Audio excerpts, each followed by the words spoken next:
Good evening. शाम के 6 बज चुके हैं और हम आज हमारा पहला जो सेशन है वो प्रारंभ कर रहे हैं।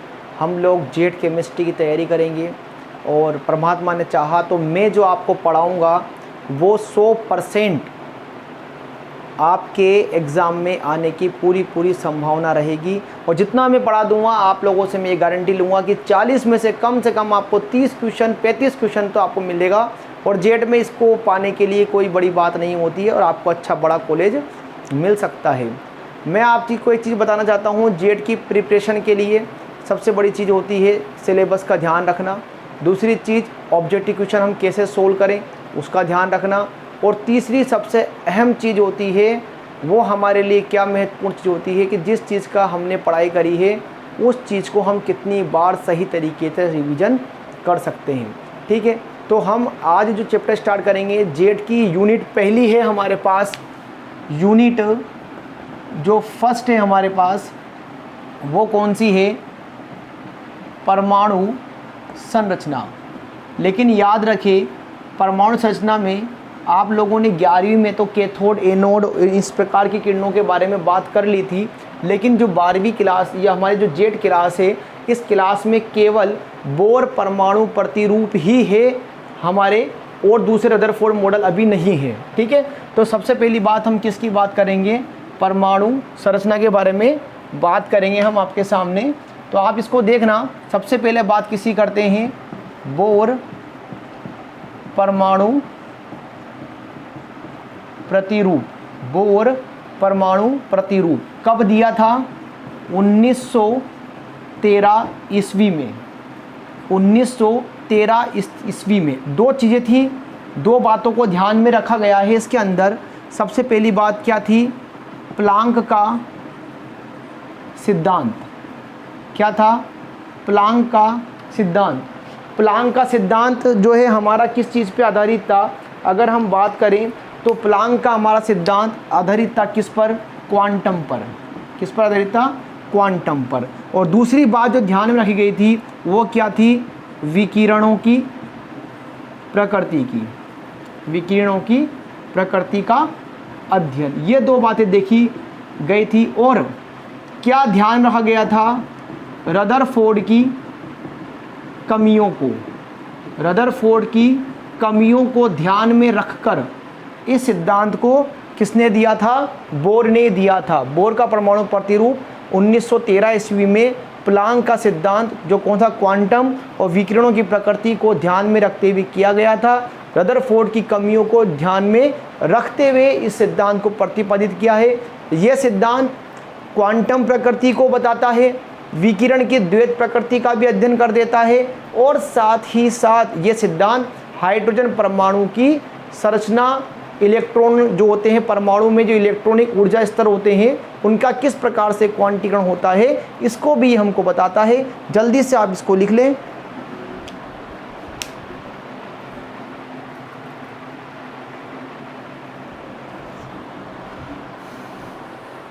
नोट करें।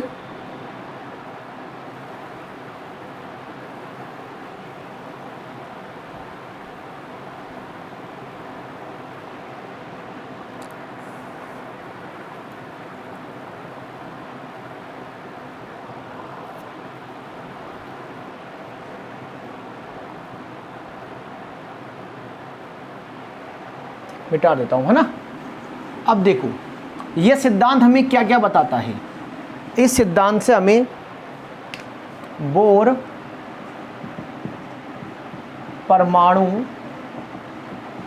प्रतिरूप से प्राप्त जानकारी, हमको क्या जानकारी बोर परमाणु प्रतिरूप से मिलती है?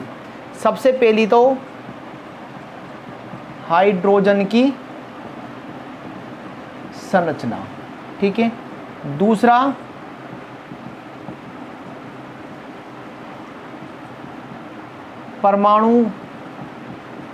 परमाणु के, देखो वो हाइड्रोजन परमाणु ही है, H परमाणु के स्पेक्ट्रम की व्याख्या। तीसरा विद्युत चुंबकीय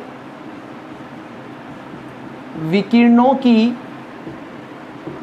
द्वैत प्रकृति, विद्युत चुंबकीय विकिरणों की द्वैत प्रकृति। और चौथा है स्पेक्ट्रम का परिमाण, जो बताता है कि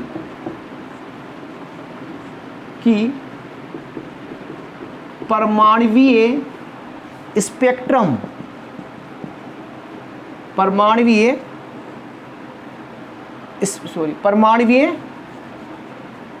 इलेक्ट्रॉनिक, ये इलेक्ट्रॉनिक लिखा हुआ है ना, इलेक्ट्रॉनिक ऊर्जा स्तर क्वांटीकृत होते हैं। ठीक है, तो क्या जानकारी मिल रही है आपको? एक तो हाइड्रोजन संरचना मिल रही है, आपको पता है इसके अंदर एक एच परमाणु की स्पेक्ट्रम की व्याख्या आपको कंप्लीट मिलेगी, विद्युत चुंबकीय विकिरणों की द्वैत प्रकृति आपको मिल जाएगी, स्पेक्ट्रम का परिमाण जो बताता है कि परमाणुवीय इलेक्ट्रॉनिक ऊर्जा स्तर क्वांटीकृत हो रहे हैं, कित भागों में बढ़ रहे हैं। ठीक है, आप ये चारों पॉइंट लिखें।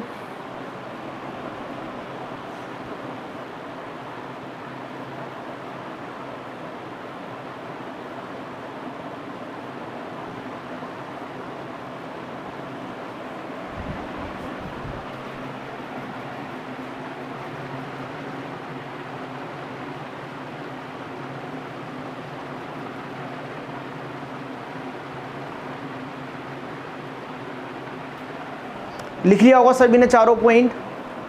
अब हम बात करते हैं बोर परमाणु प्रतिरूप के बारे में कि ये परमाणु पर देखो, ये जो हम चीज़ पढ़ रहे हैं ना, ये आपको हमने कभी भी ना तो आपको 11वीं में पढ़ाई जाती है ना 12वीं में पढ़ाई जाती है। कुछ एडिशनल चीज़ें होती हैं जो हमें कंपटीशन में ही पढ़ना पड़ता है। एग्जाम में चारों ऑप्शंस आ गए, उपयुक्त तो सभी लिखा आ गया, तो हम सोचेंगे भाई इसके बारे में ही बात करी थी हमारे 11वीं में, तो इनके बारे में बात हुई थी, लेकिन ये परिणाम क्वांटीकरण इसके बारे में तो बात ही नहीं हुई थी। ठीक है, लेकिन इन चारों के बारे में ही बात हुई है। ठीक है, इसको हम डिटेल में भी करेंगे। चलो इसको मिटा देता हूँ मैं, अब पूरा मिटा रहा हूँ। ठीक है, अब हमारे पास थोड़ा सा लंबा टॉपिक चल रहा है। देखो अगला टॉपिक आता है हमारा बोर परमाणु प्रतिरूप की, बोर परमाणु प्रतिरूप, बोर परमाणु प्रतिरूप। देखो सबसे पहली बात तो ये है कि जो बोर का परमाणु प्रतिरूप है उन्हीं परमाणु पर लागू होगा जिनके पास केवल एक इलेक्ट्रॉन होता है। बोर परमाणु प्रतिरूप केवल उन्हीं परमाणु पर लागू होता है जिनमें केवल एक इलेक्ट्रॉन होता है। फॉर एग्जाम्पल आप मान लो हाइड्रोजन He+, Li2+, B3+ आदि। ठीक है ना। नंबर दूसरा, इनके अनुसार देखो इन्होंने जो अपना सिद्धांत था ना, इन्होंने अपना सिद्धांत प्लांक के सिद्धांत के आधार पर बताया था। ठीक है, और प्लांक के सिद्धांत के आधार पर इन्होंने अपना सिद्धांत बताया, तो वो क्या बोलता है, क्वांटीकरण के बारे में हमको जानकारी देता है। ठीक है, अब इन्होंने अपने सिद्धांत को प्लांक के क्वांटीकरण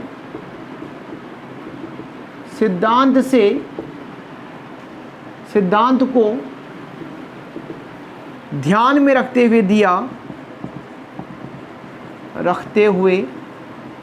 दिया और बताया कि इलेक्ट्रॉन परमाणु में नाभिक के चारों ओर वृत्तीय कक्षाओं में चक्कर लगाते हैं, मतलब गोलाकार घूमते हैं, कक्षाओं में चक्कर लगाते हैं। ठीक है, बात सभी समझ में आई? क्या करते हैं, इलेक्ट्रॉन नाभिक के चारों ओर वृत्तीय कक्षाओं में चक्कर लगाते हैं। ठीक है, सभी के समझ में आ रही है ये बात? ठीक है। अब नेक्स्ट नंबर 3, देखो नाभिक के तो चारों ओर, नाभिक के चारों ओर बहुत सारी वृत्तीय कक्षाएं होती हैं, लेकिन इलेक्ट्रॉन केवल उन्हीं वृत्ताकार कक्षाओं में चक्कर लगाता है जिनका कोणीय संवेग mvr = nh/2 का पूर्ण गुणज होता है। ठीक है ना? तो समझना, नाभिक के चारों ओर बहुत सी वृत्ताकार कक्षा होती है या कक्षाएं होती है, लेकिन इलेक्ट्रॉन केवल उन्हीं कक्षाओं में चक्कर लगाते हैं जिनका कोणीय संवेग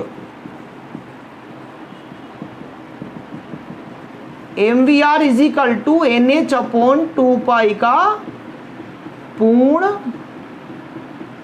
गुणज होता है।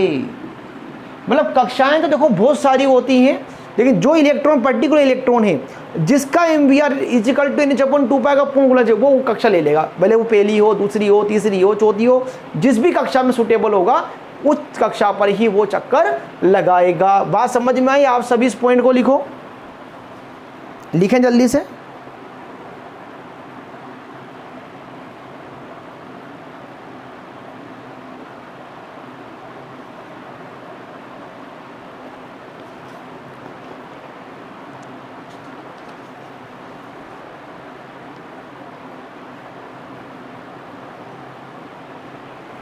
थोड़ी जगह दिख रही है क्या? चेक करें आप। नहीं दिख रही है, खैर कोई बात नहीं।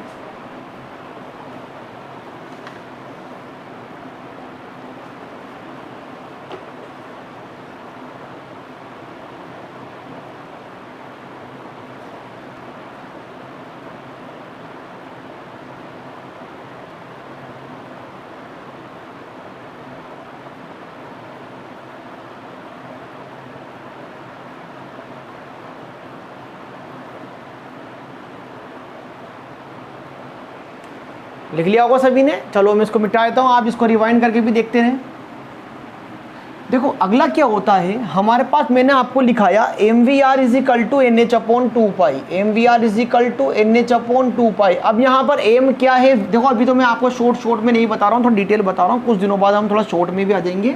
तो हमारे पास इतना टाइम तो है नहीं कि हमारे एग्ज़ाम प्रस्तावित है, सितंबर में भी हो सकते हैं, अक्टूबर नवंबर कभी भी हो सकता है, क्योंकि आप सब जानते हैं कोरोना काल चल रहा है और कोरोना काल के अंदर एग्ज़ाम डेट ऊपर नीचे हो जा रही है। ठीक है, तो अभी हम इसको देख लेते हैं। mvr, यहाँ m कौन है?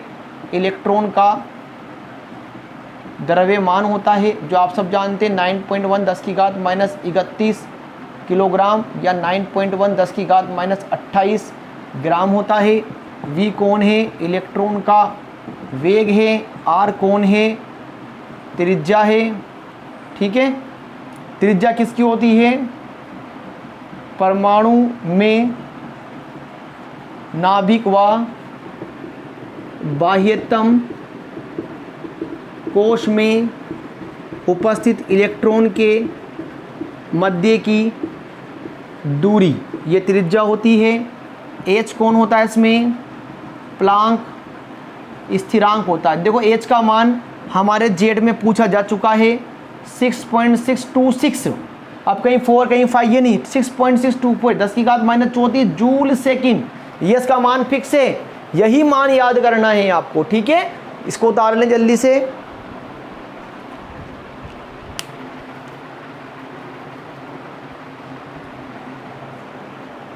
मुझे उम्मीद है आप लोगों को थोड़ा समझ में आ रहा होगा। थोड़ी सी देखो अभी वीडियो थोड़ी सी डल सी दिख रही है, लेकिन आपको कुछ दिनों बाद इसकी थोड़ी सी हम क्वालिटी और बढ़ा देंगे।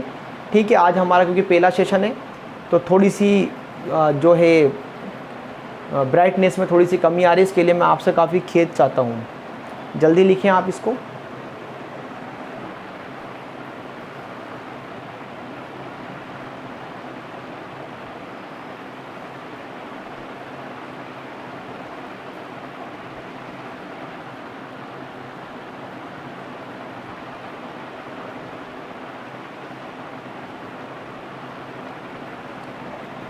लिख लिया। अब आप देखिए नंबर हमारा चौथा पॉइंट आएगा।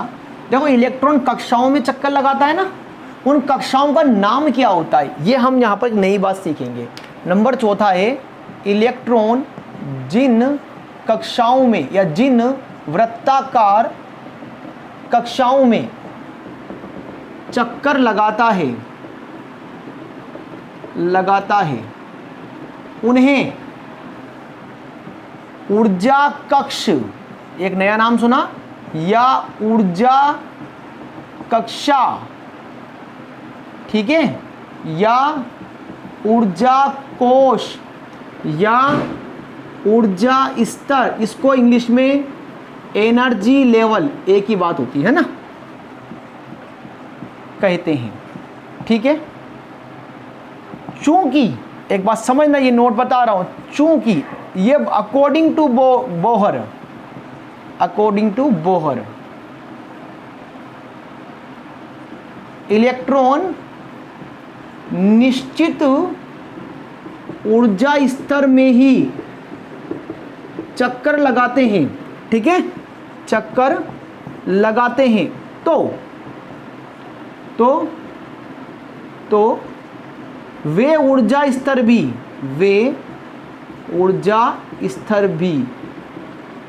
स्थायी कक्षा वाले ऊर्जा स्तर कहलाते हैं। बात समझ में आई? बोर के अनुसार इलेक्ट्रॉन निश्चित ऊर्जा स्तर में इलेक्ट्रॉन चक्कर लगाते हैं। अब क्योंकि वही स्थिर ऊर्जा स्थिर है ना हमारा, जिसका इलेक्ट्रॉन जहां पर चक्कर लगा रहा है वो कक्षा तो स्थिर है, इसका मतलब वो ऊर्जा स्तर भी क्या है, एक स्थायी कक्षा है, एक स्टेबल एनर्जी लेवल है। ठीक है, और इन कक्षाओं को, नंबर 5, इन कक्षाओं को स्मॉल n से प्रदर्शित करते हैं। n बराबर 1 2 3 4 डॉट डॉट, है ना। 1 का मतलब देखो क्या होता है, 1 का मतलब होता है k l m n, समझ में आ रही बात? ये मैं यहाँ डायग्राम दिखाता हूँ आपको, प्लस लगाता हूँ, ये हो गया k, ये l, ये m और ये n, समझ में आ रही बात? ये लिख लें इसको।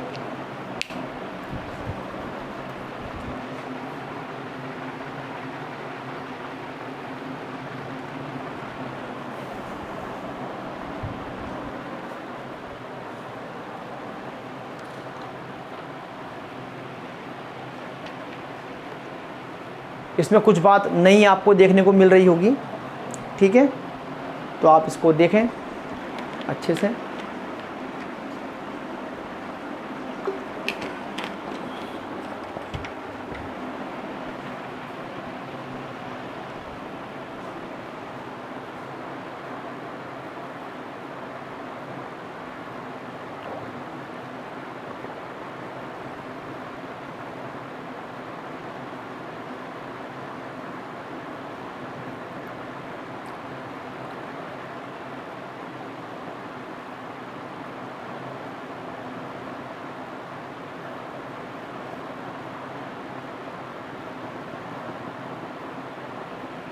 लिख लिया सभी ने?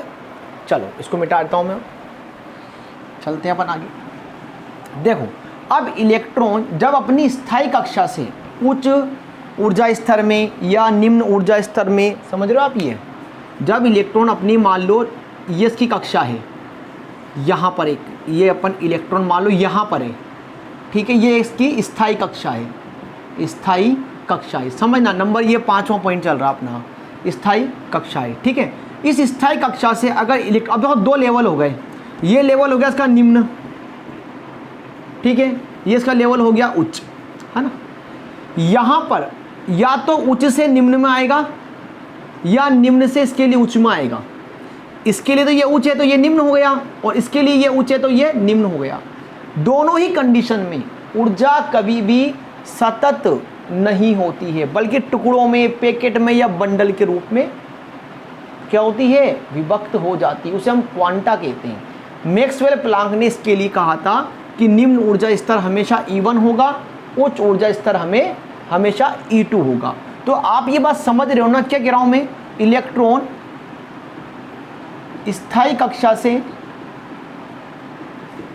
निम्न ऊर्जा स्तर या उच्च ऊर्जा स्तर में जाता है तो ऊर्जा का, है ना, निम्न ऊर्जा स्तर है ना, ऊर्जा का अवशोषण या उत्सर्जन करता है, अवशोषण या उत्सर्जन करता है। ठीक है ना, याद रखना, निम्न से अगर उच्च में जाएगा, निम्न से उच्च में जाएगा तो कुछ खा कर जाएगा, तो यहाँ पर ऊर्जा क्या होगी, अवशोषण। और अगर उच्च से निम्न में आया तो क्या होगा, तो कुछ निकालेगा, क्योंकि हाई से आया ना ये, तो वहाँ पर उत्सर्जन होगा। बात समझ में आ गई सभी को मेरी? ये निम्न से उच्च में आया तो अवशोषण और उच्च से निम्न में आया तो उत्सर्जन। ये हमारे लिए जेड के पर्पज से ये इंपॉर्टेंट बात है। अब अवशोषण अवशोषण होता है, लेकिन सतत नहीं होता है, सतत तो नहीं होगा। तो कैसे होगा, ऊर्जा के पैकेट या बंडल के रूप में। किस रूप में होगा, बल्कि ऊर्जा के पैकेट या बंडल के रूप में होता है, जिसे क्वांटा या क्वांटा कहते हैं। समझ में आ रही बात ये? ठीक है। अब यहां एक बात और देख लेते हैं, जो आपके पास उच्च ऊर्जा स्तर है, दिख रहा होगा सभी को, यहां मैं लिख देता हूं, उच्च ऊर्जा स्तर, इसको हम E1 कहेंगे, सॉरी E2 कहेंगे, और जो निम्न ऊर्जा स्तर है उसको E1 कहेंगे। ठीक है, बात समझ में आ रही? तो हमारे पास जो डेल्टा E का मान आएगा E2 माइनस E1, उच्च माइनस निम्न, E2 माइनस E1 हो गया। तो क्या होता है, आप सब जानते हैं, मैक्स वे प्लांक के अनुसार E2 माइनस E1 बराबर क्या होता है, H न्यू। क्या होता है, H न्यू होता है। E2 माइनस E1 बराबर क्या होता है, H न्यू होता है। चूंकि डेल्टा E बराबर H न्यू होता है, तो न्यू बराबर क्या हो जाएगा, delta E upon H। New माने क्या होती है, ये जो न्यू है ना, न्यू, ये क्या है, आवृत्ति होती है। आवृत्ति का मान आया ना। ये समीकरण जेड के लिए इंपॉर्टेंट है, ये प्लांक समीकरण है, प्लांक समीकरण है। ठीक है, और ये जो आई है इसे बोलते हैं, इसको ऐसे लिख दें, क्या ऐसे E2 माइनस E1 बराबर बटा H, आप ऐसे भी लिख सकते हो। इसे हम बोलते हैं बोर की आवृत्ति नियम। इसे बोर का आवृत्ति नियम कहते हैं। तो एक बार क्वेश्चन आ चुका है, देखो बोर का आवृत्ति समीकरण क्या है, तो न्यू बराबर E2 minus E1 upon H। बात समझ में आ रही है सभी के? इसको आप सभी लिख लें एक बार।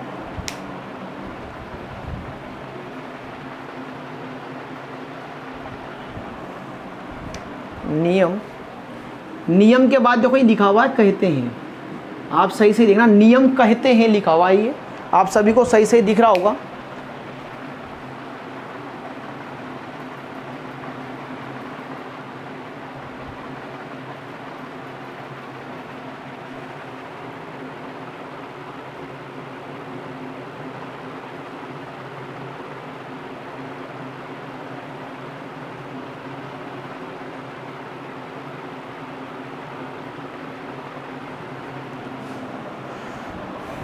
तो उम्मीद करता हूँ आपको सभी को आज का टॉपिक ये समझ में आया होगा। अगली क्लास हम जो है कल करेंगे, बाकी आप लोगों को लाइव क्लास दी जाएगी थोड़ी देर बाद, तो आप इसको समझ लें, फिर आपको लाइव क्लास देंगे क्वेश्चन आंसर के साथ।